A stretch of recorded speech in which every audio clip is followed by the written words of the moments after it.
Todavía hay preguntas sobre el ilegal que vivió en Maryland. ¿Sí o no será retornado a los Estados Unidos?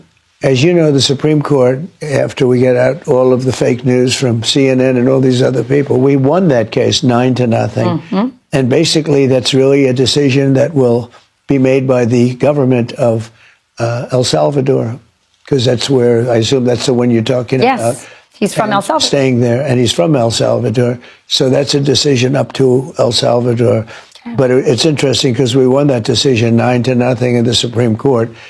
And if you listen to the news, you wouldn't know that. Right. Really. We are in a constitutional crisis. What Donald Trump said in his meeting with President Bukele of El Salvador represented one of the darkest moments in American history, the threat to denaturalize citizens, to ship Americans to a torture prison in El Salvador.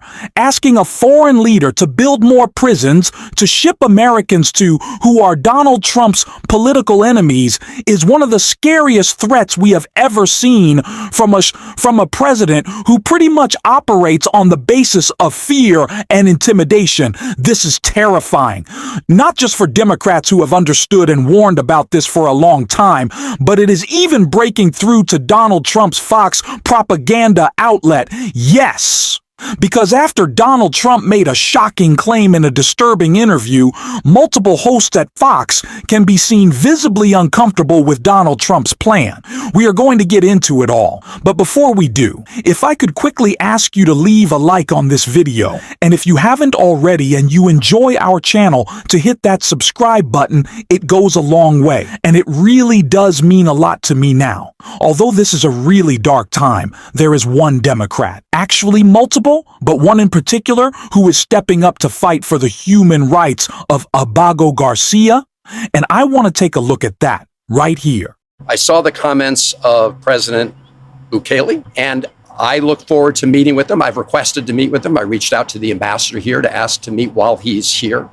But I've also made clear if we can't meet here, I do intend to go to El Salvador to discuss the release of this individual who is illegally detained. A Maryland man who's the father of 3 in a notorious prison in El Salvador. And I believe the president of El Salvador will recognize why it's important to allow him to return to the United States of America, because it is absolutely unjust and illegal to have this Marylander detained one more day in a notorious prison in El Salvador. Of course, President Trump could have just said, bring him home.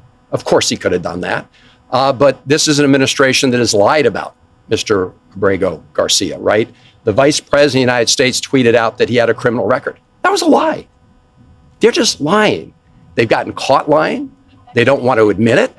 And they have an obligation to bring him home. But I will say the president of El Salvador should not now take it upon himself to say that he is detaining him for one more day, because that is kidnapping. I understand that the Attorney General said that we would provide a plane to bring him home. So all the president of El Salvador has to do now is hand over and release an innocent man and let him come home to his family. That was Maryland Senator Chris Van Hollen, who has made it clear he will not allow this to go on any longer himself.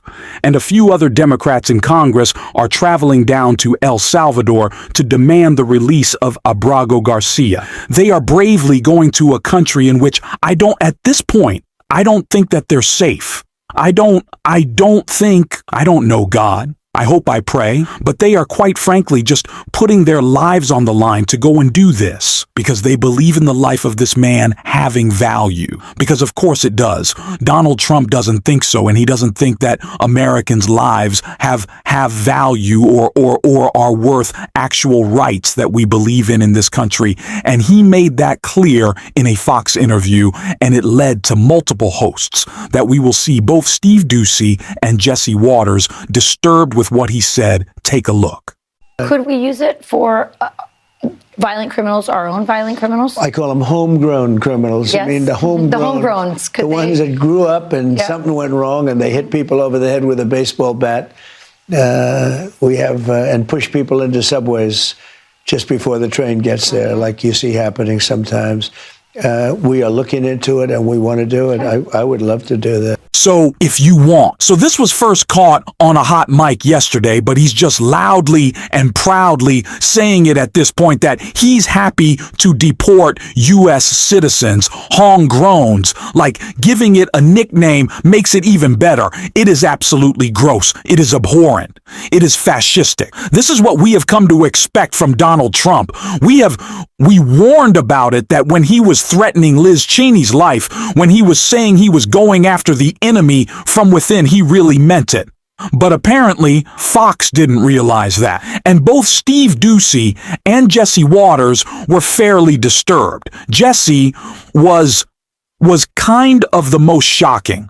But let's start with Steve Doocy. But the bigger story is what has happened with legal immigration in America. We have shut down the border. We're building the wall. We're putting concertina wire on our side of the wall. So when they jump, if they're going to jump, they're going to get a chest full of razors. So what has happened on every aspect is unbelievable, along with checking everyone's immigration status, hitting from all angles. This is a story. But the bigger story, nobody seems to want to talk about. Yeah, could you imagine if our prisons were like the one in El Salvador, where you're in shackles, it's a harsh prison. So if we would, look what's happening in El Salvador.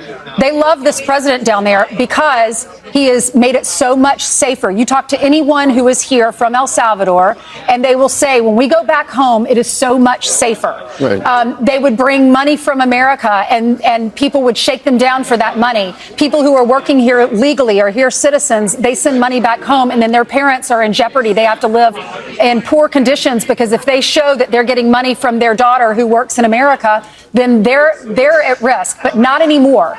The neighborhoods are cleaned up because of this president. So, and it's because if you get caught doing something illegally down there, you're thrown in these maximum security prisons, right, and you're treated the way you see these videos. If we did that here in America, maybe the crime would go down even more. Well, and the president mentioned that yesterday. Yeah. They might do something with the homegrowns, people from the United States. I don't know exactly how that would work. More on that throughout the day. Legally, that might be challenging. Yeah, I can't imagine. You don't know how he's going to do it the same way he does all his other stuff by breaking the law, Steve. And yeah, it is a little uncomfortable. You can clearly see Steve Doocy not so happy with this idea being proposed out of the Trump administration. But even more shocking, Jesse Waters asked Pam Bandy about it, and her response actually broke with Trump. And you can kind of see the relief from Jesse when she said, so let's take a look. Now, the president was musing about sending some of the most horrible people in this country down to that mega prison.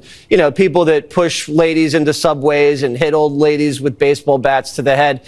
Is that legal to do? Is that something you're allowed to do? Well, Jesse, these are Americans who he is saying who have committed the most heinous crimes in our country. And crime is going to decrease dramatically because he has given us a directive to make America safe again.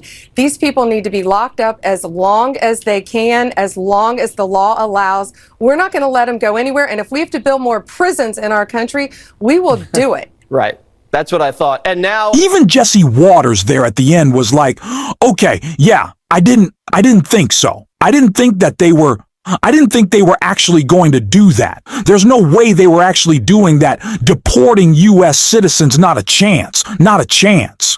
Even him at the end was kind of like, okay, that's what I thought. I didn't think he actually meant that. But that's what conservatives have always said about Donald Trump.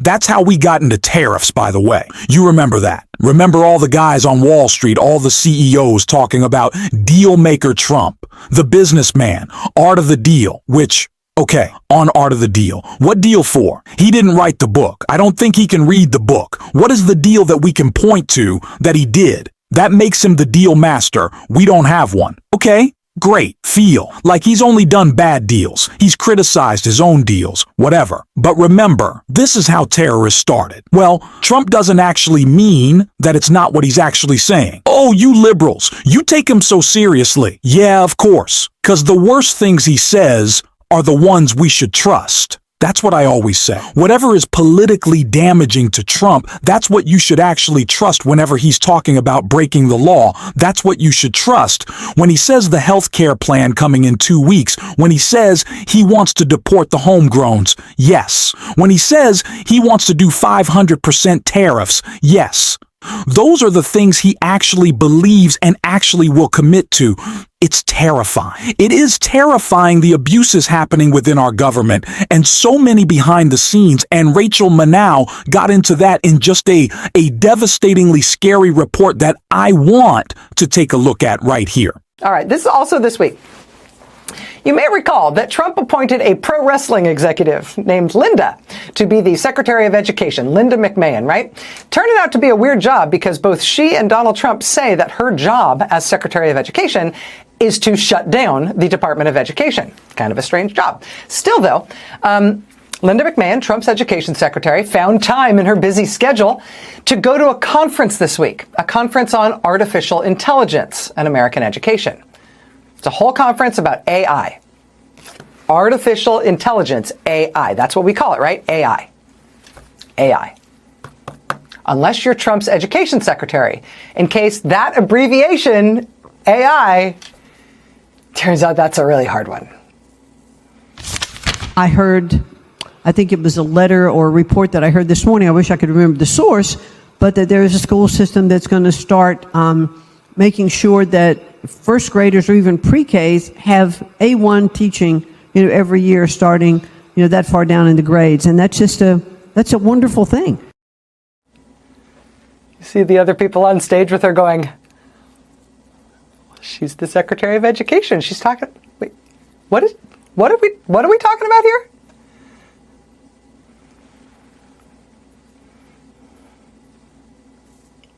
Sure that first graders or even pre-Ks have A1 teaching, every year starting, that far down in the grades. And that's just that's a wonderful thing. Kids are sponges. They just absorb everything. And so it wasn't all that long ago that we're going to have internet in our schools. Woo! Now, okay, let's see A1 and how can that be helpful? Now, I myself, I love me some A1. It's tangy. It really brings out the best in a steak or whatever. But A1, I mean, it's not like an education term of art, like K-12 or something, right? Or pre-K. You know what I mean? Like A1 is a whole different thing. Internet in our schools. Woo! Now, okay, let's see A1 and how can that be helpful? How can that be helpful? How can that be helpful? So this is an anagram that you spell out. It's not like NASA, where you don't say NASA, you just pronounce the anagram as if it's a word. This is the whole anagram spelled out. It's artificial intelligence, A and then I, AI, and she cannot spell that. So now we've got tangy, salty A1 in all the schools. And that will somehow be facilitated by abolishing the U.S. Department of Education, which, it'll be delicious. I mean, I can't. Everything they're doing is so terrible. I talked about this in a previous video that the entire premise for the Trump agenda is based on fear, right? That's the most powerful thing he has. He is centralizing the power of the federal government wholly within the executive branch, right? That's his goal, wholly in the Oval Office. That's what he wants to do. He's done it with tariffs. He's trying to defy the Supreme Court to say that the judiciary has no checks on him. He has decided that he gets to appropriate funds, not Congress. His tariffs are essentially a tax, so he's also carrying that power which the legislature has to impose taxes, not the president. This is the ultimate goal. It's for Donald Trump to have all the power, but most importantly, have the threats, because he knows that it is much more powerful, much more important for him to get the pre-capitulation, because fewer and fewer people are bending the knee. We still see it. But when they're actually faced with it, the public support behind them carries them farther than it did even a couple of weeks ago. And so he needs them to be too afraid. That's what that's all about, right? He needs them to be too afraid to step up, because once they do, we all get behind them. So that's why we got to encourage more of the fight. Encourage people to stand up. Encourage people to protest, to get out to fight back. And that's what we're going to be doing on this show. We're not bending the knee. We're not being intimidated. We're calling it out. And if you want to support that, as always, hit that subscribe button. Leave a like on this video. And if you stuck around to the end, you can drop a blue heart in the comments. Until next time, I'll see you soon.